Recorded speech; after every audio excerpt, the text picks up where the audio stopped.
It is working. That is the conclusion of a local hospital that recently got some high-tech help fighting germs. We have details in this morning's Medical Edge. Just a few days ago, Karma Tincher was admitted to Mercy Health Anderson Hospital for open heart surgery. I had an aneurysm that was about to go, and they put in a new valve and a new artery. Karma and her husband Michael say a highly trained medical team has made a big difference in a healthy recovery. The fact that you got somebody that's taking good care of you makes a big difference.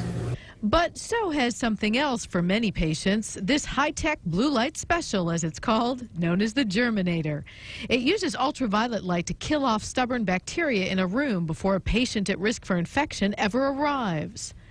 It is able to measure the room size and then determine how long the machine needs to run to sterilize the room. You may recall we first introduced you to the Germinator about a year ago when they first had that machine and started using it here. But since then, they've been tracking some very interesting results that could make a big difference in patients staying well and in saving lives.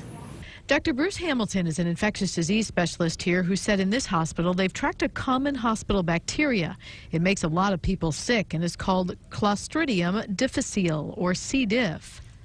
What happens is that this bacteria overgrows in the colon because the other bacteria are suppressed, and it produces a toxin that injures the wall of the bowel. And it's decreased by about 25% since we started using this machine. C. diff produces spores, kind of like a hard shell, similar like to an M&M, and that light gets through that outer covering, so it'll kill that bacteria. For patients such as Karma Tincher, this means simply less risk and faster healing. She is just about ready to go home. Good news for her. Mercy Health, by the way, now using this at several other hospitals as well and tracking results of other illnesses that are on the decline.